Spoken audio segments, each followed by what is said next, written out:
안녕하세요. 자, 오늘은 차고 문제를 좀 보겠습니다. 차고가 시험에 많이 나오죠. 많이 나오는데 사실 이 간단한 내용인데 여러분들이 사례 문제가 나오면 많이 헷갈려하기 때문에 제가 정리를 한번 잘 해드릴 테니까 지금 잘 들으시면요, 차고 문제를 쉽게 풀 수 있습니다. 그러니까 지금 설명하는 것을 잘 들어두시고 제가 차고 문제 푸는 방법을 알려드릴 테니까 이 방법만 잘 숙지하시면요 정말 쉽게 풀 수 있어요. 그러니까 끝까지 잘 한번 들어보세요. 일단 차고 문제라는 것은 이 사람이 생각한 내용과 실제로 발생한 게 다르다는 거죠. 이럴 때 우리가 차고라고 합니다. 내가 생각한 것과 다르다는 겁니다. 자, A라는 사람이 하나 지나가고요, B라는 사람이 같이 지나가고요, 강아지가 하나 지나갑니다. 강아지가 같이 이렇게 이게 셋이 지나갑니다. 자, 내가 원래 생각했던 건 뭐냐면요, A를 죽여야지. 그래서 A를 죽이겠다고 총을 쐈습니다. A를 죽이겠다고 쏴서 A가 맞으면 인식한 사실과 발생한 사실이 똑같기 때문에 아무 문제가 되지 않아요. 근데 뭐가 문제냐면 A가 안 맞고 B가 맞았다거나 옆에 있는 강아지가 맞았을 때 여기 이제 문제가 생기기 시작한단 말이에요. 자, 이럴 때 어떻게 처리할 것이냐에 문제가 있습니다. 자, 원래는 생각했던 것과 발생한 것이 다르면 이건 착오가 돼요. 착오가 되면 우리 항상 하는 거 있죠. 구성요건 사실에 대한 착오가 있으면 뭘로 처벌해요? 과실범으로 처벌하는 겁니다. 그러면 원래는 과실범으로 가야 되는데 이걸 너무 엄격하게 생각하면요, 고의범으로 처벌할 수 있는 게 하나도 없어요. 무슨 얘기냐면 내가 저 사람을 죽이려고 총을 씁니다. 심장을 겨누고 쐈어요. 근데 머리에 맞아버렸네. 그럼 내가 생각했던 건 심장을 쐈는데 실제로 맞은 건 머리 맞았죠? 그럼 생각했던 것과 발생한 게 다르죠? 이걸 과실로 가면 말이 될까요? 이건 또 아닌 것 같잖아. 어차피 죽긴 죽었잖아요. 그래서 실제로 우리 일상생활에서 사건이 터졌을 때 이 행위자가 생각한 것과 100% 똑같은 경우는 거의 없어요. 조금은 차이가 난단 말이에요. 그래서 그 차이가 나는 걸 어떻게 생각하냐면 여기가 좀 차이가 나긴 나는데 이 차이를 어느 정도는 차이가 나도 같은 걸로 보자, 이렇게 얘기하는 학자들이 지금 나오는 학설들이에요.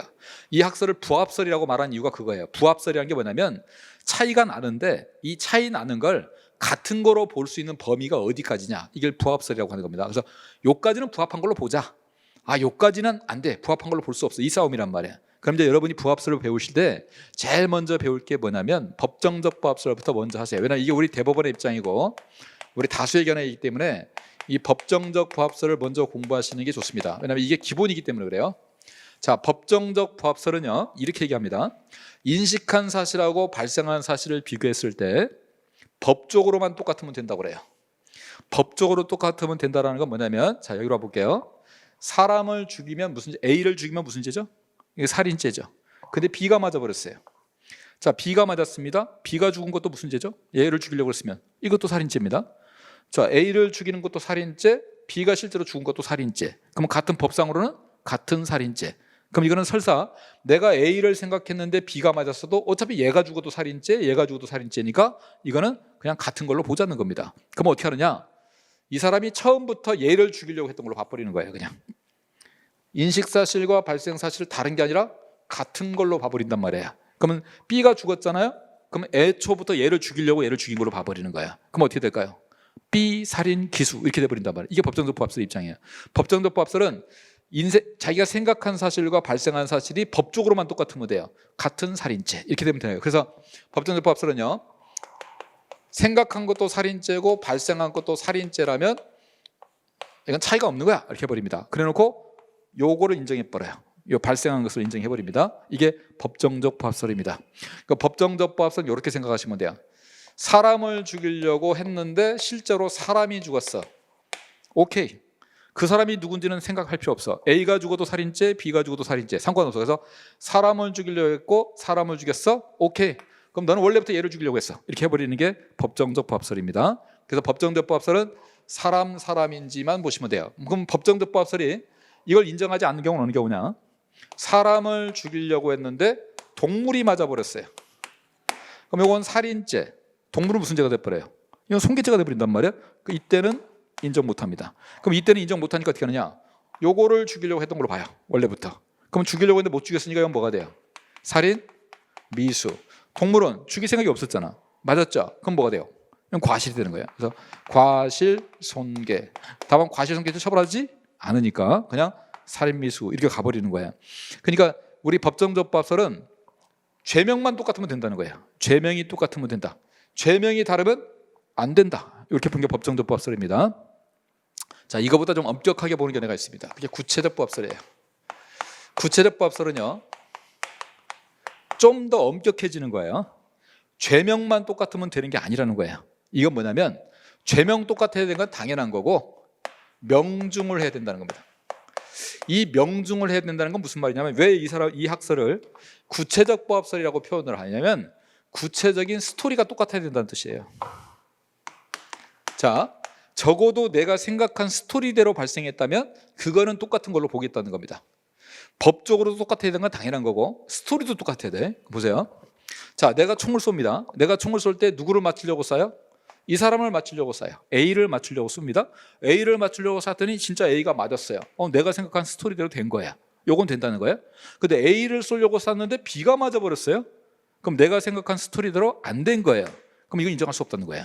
그래서 구체적법설은요, 스토리까지 같아야 된다는 겁니다. 그래서 내가 쏘려고 했던 그 사람이 맞아야 된다는 거야. 그 얘기는 명중을 했을 때만 이거를 인정하겠다는 게 구체적법설입니다.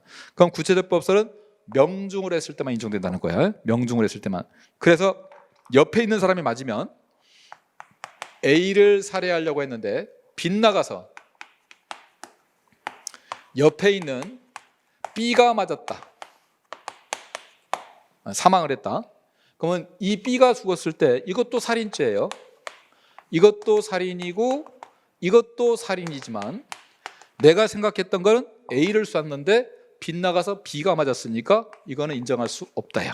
그럼 이걸 인정할 수 없으니까 어떻게 되냐면 요 살인은 미수, 이거는 과실 이렇게 돼버린단 말이에요. 이렇게 보자는 게 구체적법설입니다. 그럼 법정적법설은 죄명만 같으면 된다. 뭐 빗나가든 어쨌든 상관없다. 그런데 구체적법설은 빗나가면 안 된다. 어느 때만 된다? 명중을 해야 된다. 이렇게 해요. 그래서 법정적법설과 구체적법설은요, 자, 요걸 가지고 한번 해봅시다. 자, 법정적법설에 의하면요, A를 죽이려고 했습니다. B가 맞았어요. 우리 법정적법설은 뭐라고 그래요? A를 죽이려고 한 거, 사람을 죽이려고 한 거고 맞은 것도 누가 맞았어요? 사람이 맞았죠? 그럼 요거 인정해버려요. 비살인죄 이렇게 갑니다. 그러니까 목표한 게 사람이고 맞은 게 사람이면 된다는 거예요. 그러나 A를 쏘려고 했는데 강아지가 맞아버렸어요. 이건 달라진다는 거예요. 내가 목표한 건 사람이었는데 살인죄였는데 발생한 사건은 손괴죄가 되어버리잖아요. 이게 손괴죄. 이건 인정할 수 없다는 거예요. 그럼 요거는 미수, 과실 이렇게 나오는 겁니다. 이게 법정적법설이에요. 근데 구체적법설은요, A를 쐈는데 A가 맞았어? 오케이, 요걸 인정해 줍니다. 근데 A를 쐈는데 옆에 있던 B가 맞아버렸으면 명중이에요? 빗나간 거예요? 이건 빗나간 거야. 이거 인정 안 해요. 구체적법설은 이렇게 빗나가 버려도 인정을 안 해요. 그럼 빗나가 버리면 미수, 과실 이렇게 나와요. 강아지 맞는 건 당연한 거고 당연히 빗나간 거고요. 그래서 법정적법설은 사람이지만 확인하시면 돼요. 설문을 풀 때 목표한 게 사람이다, 맞은 게 사람이다, 그럼 끝이에요. 그럼 무조건 인정해 줘 버리는 겁니다.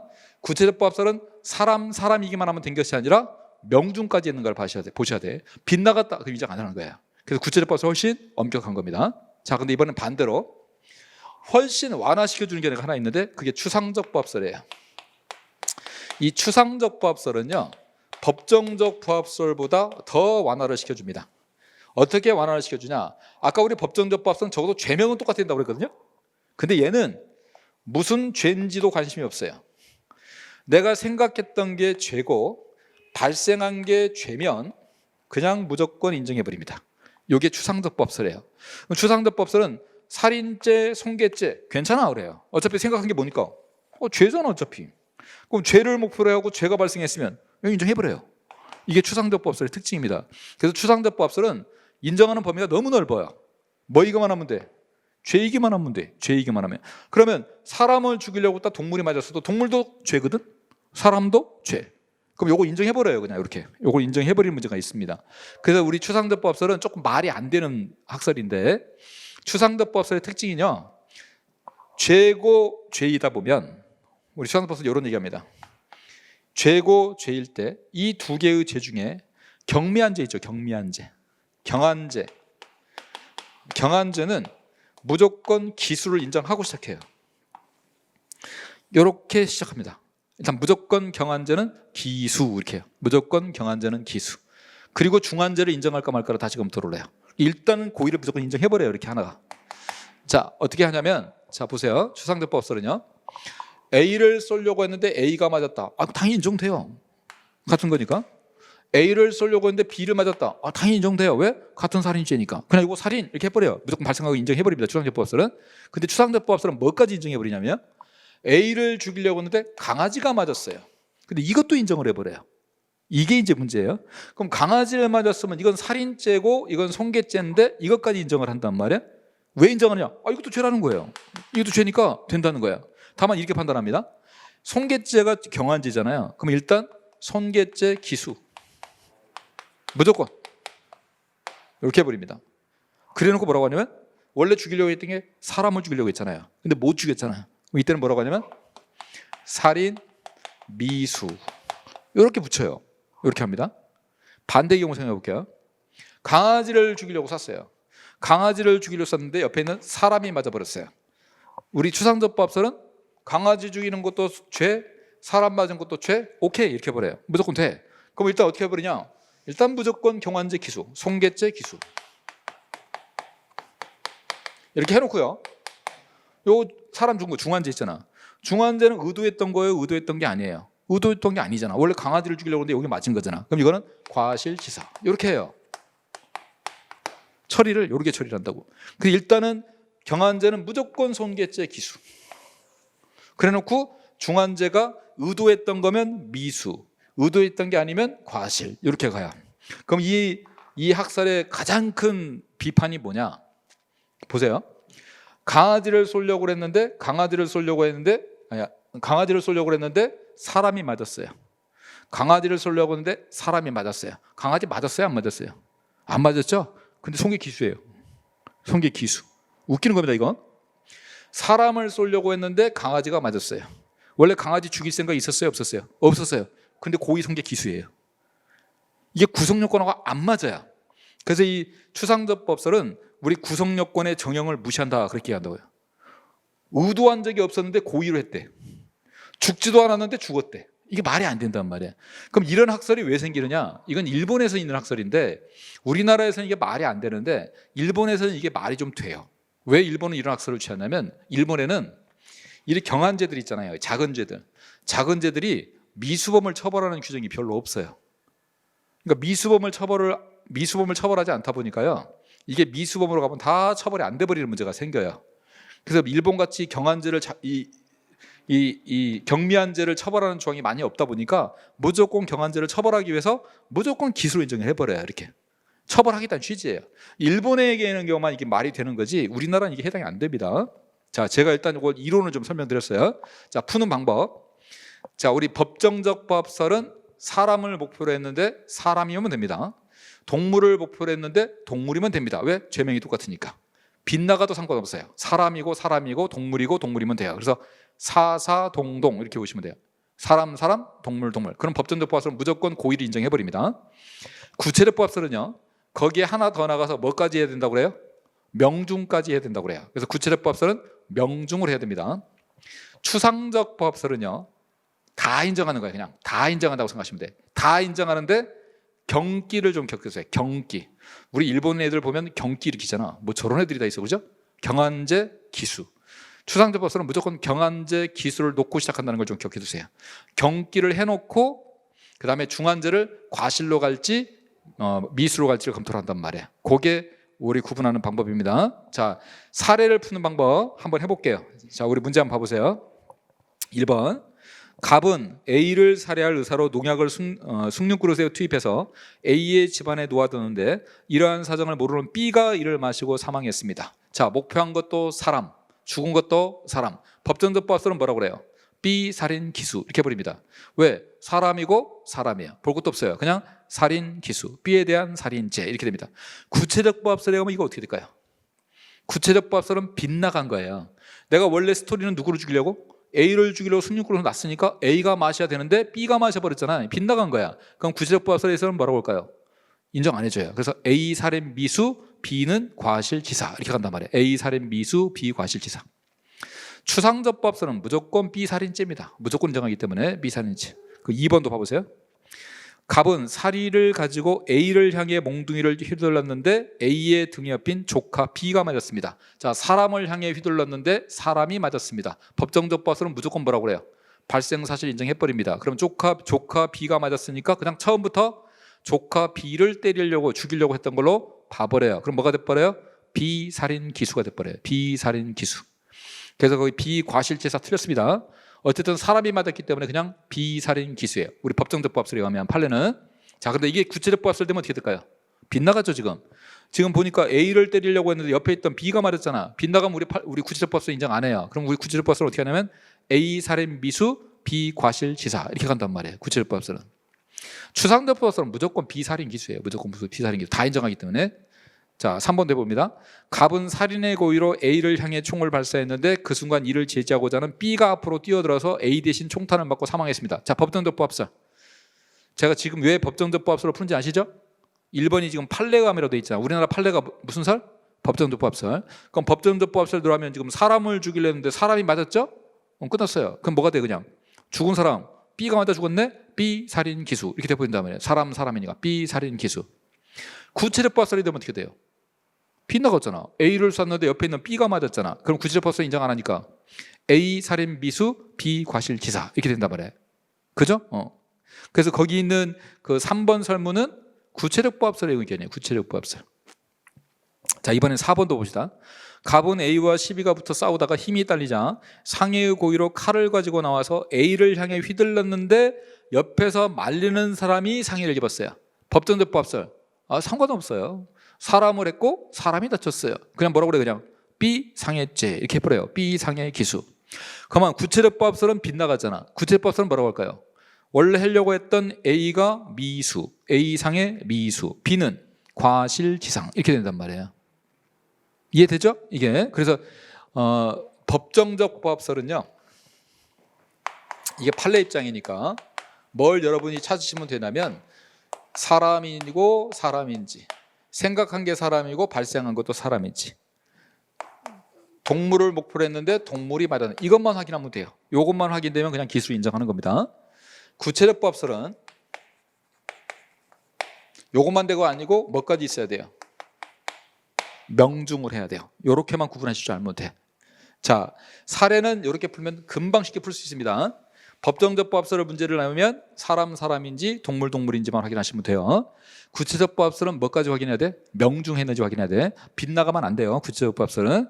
추상접법설은 무조건 돼요. 그러니까 추상접법설은 검토할 필요도 없어요. 무조건 되니까. 자, 그런데 이 두 가지를 이렇게 사례로 나올 수 있지만 이렇게 나올 수도 있어요, 여러분. 구체적 사실의 착오 중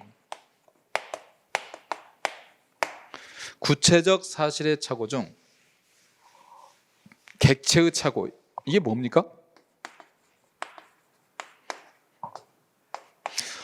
사례로 나오면 사사동동 이렇게 하면 되는데 이렇게 나오면 이게 뭔지 아셔야 돼. 여러분, 구체적 사실의 착오가 뭐예요? 구체적 사실의 착오하고 반대가 뭐예요? 추상적 사실의 착오입니다. 이게 뭔지만 아시면 돼. 자, 보세요. 구체적 사실의 착오는 이런 겁니다. 사람이 이렇게 있었어요. 근데 내가 생각한 사람, 실제로 발생한 사람, 내가 생각한 사람도 사람, 발생한 것도 사람. 사람이란 건 똑같아. 사람이란 건 똑같은데 구체적인 게 좀 달라. 얘는 안경을 썼어, 얘는 안경을 안 썼어. 요런 점에 참 차이가 생기는 걸 구체적 사실의 착오라고 그래요. 구체적 사실의 착오는 똑같은 사람이고 똑같은 동물이야. 다만 생긴 것만 좀 달라. 이게 구체적 사실의 착오예요. 그래서 구체적 사실의 착오는 죄명이 안 바뀌는 거야. 그럼 우리 법정접법설로 하면 어느 경우를 얘기할까요? 요런 거 말하는 거야. 요런 거. 사람, 동물. 요런 걸 구체적 사실의 착오라고 그래요. 알겠죠? 근데 추상적 사실의 착오는요, 그게 아니에요. 추상적 사실의 착오는 나는 생각한 건 사람이었는데 맞은 건 동물이 맞은 거야. 이런 걸 추상적 사실의 착오라고 그래요. 이거는 단순하게 구체적인 생긴 모양만 다른 게 아니라는 거야. 알겠죠? 생긴 모양만 다른 게 아니라 아예 요건 살인죄고 이건 손기지잖아요. 완전 달라. 이런 걸 추상적 사실착오로 합니다. 그래서 우리가 구체적 사실착오가 뭐냐? 그러면 사람은 똑같은 사람인데 생긴 게 좀 구체적으로 달라 이렇게 생각하면 돼요. 같은 사람일 때 이게 구체적 사실착오야. 그러면요, 객체의 착오는 뭐예요? 객체의 착오. 객체의 착오는 내가 이 사람을 쐈는데 이 사람이 명중을 했어요. 이건 명중한 걸 말하는 거예요. 객체의 착오는. 명중을 했는데 내가 생각하는 건 A인 줄 알았는데 알고 보니까 B가 죽었어. 이런 걸 말하는 거예요 지금. 객체의 착오라는 것은 내가 이 사람을 맞췄고 명중을 했는데 그 사람이 누군지가 착오를 한 거예요. 나는 저 사람이 A라고 생각해서 쐈는데 그 생각대로 맞았는데 그 사람이 A가 아니라 B였어. 아, 객체를 잘못 알았구나 이렇게 생각하는 거예요. 방법의 착오는 뭐예요?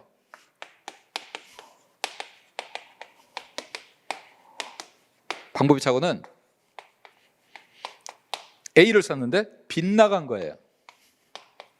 얘가 맞아버린 거예요. 방법의 착오는 빗나간 겁니다. 아까 객체의 착오는 뭐 한 거? 명중한 거. 명중했는데 그 사람이 누군지가 달라졌을 뿐인 거. 방법의 착오는 빗나간 거. 방법의 착오가 빗나간 거죠. 방법의 착오가 빗나간 거. 비읍이야, 같은 비읍. 빗나간 게 방법의 착오야, 알겠죠? 빗나간 게 방법의 착오. 자, 그럼 보세요. 우리 아까 법정적 부합설은 뭐라고 그랬죠? 법정적 부합설은 사람이고 사람이면 된다고 그랬죠. 동물이고 동물이면 된다고 그랬죠. 명중을 해야 돼요? 빗나가도 돼요? 명중해도 되고 빗나가도 돼요. 우리 법정적 부합설은 뭐이기만 하면 돼? 사람이고 사람이기만 하면 돼. 그래서 뭐라고 하냐면 우리 법정적 부합설은 여기에만 해당되면 객체의 착오든 방법의 착오든 아무 상관없어요. 다 된다고. 그래서 우리 법정적 부합설은 이렇게 보시면 돼요. 사람이어야 된다, 동물이어야 된다. 이게 무슨 착오야? 이게 구체적 사실의 착오란 말이야. 그래서 법정적 부합설은 449 이렇게 보세요. 449 무엇이냐면 사람이면 돼. 자, 사람이면 된다는 것은 구체적 사실의 착오이기만 하면 돼, 이 뜻이야. 구체적인 얼굴 모양만 다르면 돼. 사람이면 돼. 요런 게 구체적 부합설. 449 동동구 이렇게 하면 돼요. 그래서 구체적 사실이기만, 구체적 사실 착오는 무조건 법정적 부합설에서 인정을 해줍니다. 이렇게 가요. 자, 근데 구체적 부합설은 명중까지 해야 된다고 그러죠. 그럼 구체적 부합설은요, 사람이기만 하면 되는 게 아니라 빗나가도 안 돼요. 어느 때만 돼요? 요 경우만 돼요, 요 경우만. 그래서 이 구체적 사실 착오는요, 구체적 부합설은 구체적 사실의 착오이면서 명중도 해야 돼요. 근데 명중하는 건 뭐예요? 객체의 착오도 해당이 돼야 돼요. 그래서 요 경우만 인정을 해요. 구체적 사실의 착오이면서 방법의 착오일 때는 인정을 안 해요. 근데 여기는 구체적 사실의 착오면서 객체든 구체적 사실 착오는 방법이든 다 인정해 준단 말이에요. 이게 법정적 부합설과 구체적 부합설의 차이예요. 그래서 이거 외우는 거 이렇게 하시면 돼. 우리 법정적 부합설을 외웠잖아. 법정적 부합설은 사람, 동물이면 된다고 그랬죠. 이게 무슨 사실의 착오라고요? 이게 구체적 사실의 착오야. 근데 그냥 449 이렇게 하면 돼요. 449 사람이면 돼. 구체적 사실 착오이기만 하면 돼. 이렇게 하면 돼요. 그러니까 만약에 이렇게 나오면 이걸로 푸시고, 알겠죠? 법정적 부합설은 구체적 사실 착오이기만 하면 돼. 객체의 착오든 방법의 착오든 상관없어. 이렇게 하면 되고, 사례로 나오면 이렇게 풀면 돼요. 44 동동. 그래서 449 동동구 이렇게 하면 돼요. 자, 구체적 부합설은 사례로 나오면 이걸로 풀면 돼요. 명중했다 이렇게 풀면 돼. 다만 이렇게 나올 때는 구체적 부합설은 구체적 사실의 착오이면서 뭐일 때만 돼요? 객체의 착오일 때만 된단 말이야. 알겠죠? 이게 안 된다는 걸 아셔야 돼. 그래서 얘는 구체적 부합설은요, 이렇게 보세요. 명중해야 되는 게 구체적 부합설이에요. 근데 이 구체적 부합설은 구체적 사실의 착오 중 객체의 착오일 때만 돼요. 알겠죠? 그래서 명중, 구구, 객 그러면 좀 이상하니까 명중, 구 다 기억이야, 기억. 그죠? 기억. 그래서 명중, 크크크 이렇게. 원래는 우리가 이렇게 쓰잖아. 근데 암기를 위해서 그냥 명중, 이렇게. 알겠죠? 구체적 사실은 방법이 착오되고는 안 돼버린단 말이에요. 구체적 사실 착오하면서 뭐 해야 돼? 객체의 착오해야 돼. 알겠죠? 구구 그게 구체적 부합설이야. 그래서 명중 그러면 돼. 법정적 부합설은 449 동동구 이렇게 하면 돼요. 알겠죠? 요거는 명중 그 웃는 거야. 명중했으니까 기분 좋다고. 명중 그 구체적 부합설은 구체적 사실착오 중 객체의 착오만 된다. 그럼 범위가 제일 좁은 게 어떤 거예요? 범위가 제일 좁은 게 이거예요. 구체적 부합설. 얘는 명중을 해야 되잖아. 알겠죠? 자, 우리 사례는 다 풀었는데, 자, 사례로 나오면 법정적 부합설은 아주 간단합니다. 사람, 동물, 동물이만 하면 돼요. 근데 우리 구체적 부합설은 요것만 갖고는 안 되고 뭐까지 있어야 돼? 명중까지 해야 돼요. 자, 그다음에 이게 만약에 이렇게 이론으로 나오면 법정적 부합설은 구체적 사실의 착오이기만 하면 돼요. 객체의 착오, 방법의 착오 상관없어요. 구체적 사실 착오이기만 하면 객체든 방법이든 다 인정해줘요. 그러면 얘는 뭐만 안 되느냐? 추상적 사실 착오만 안 되는 거야. 추상적 사실 착오는 하나는 사람, 하나는 동물인 경우니까 그것만 안 되는 거야. 그래서 449 이렇게 하나 외워두시면 돼요. 사람, 구체적 사실 착오. 요런 걸 구체적 사실 착오라고 한단 말이에요. 사람과 사람인 걸 구체적 사실 착오를 한다고. 그래서 449 이렇게 외워두시고, 우리 구체적 부합설은 사례로 나오면 명중으로 풀면 되는데, 만약에 이렇게 나오면 그를 떠올리셔야 돼. 구체적 사실의 착오 중 뭐만? 다 기억일 때만 된단 말이야. 구체적 사실 착오 중 객체의 착오일 때만 돼요. 방법의 착오 안 돼. 알겠죠? 추상적 사실 착오 당연히 안 돼. 그래서 이렇게 하시면 돼. 그래서 극으로 풀고 이 구로 푸는 경우보다는 사례로 나오는 게 대부분이 사례로 나오기 때문에 항상 잊어버리지 말게. 449, 요 44 잘 껴. 44, 동동, 9 이렇게. 그다음에 구체적 부합설은 명중, 이거 잊어버리지 마시고 대신에 그도 기억해놓고 명중 그럼 이렇게 하면 쉽게 풀 수 있어요. 449 동동 9 알겠죠? 그다음에 명중 하면 돼. 명중 그러면 그게 사례 푸시는데 도움이 많이 될 겁니다. 한번 연습해 보시면 의외로 쉽게 풀린다는 거 아실 거예요. 이렇게만 잘 한번 해보시면 될 겁니다. 그래서 우리 거기 가장 적절한 것이 어디가 많이 1번만 맞았나? 1번만 맞았죠? 자, 1번이 답입니다. 자, 수고했습니다.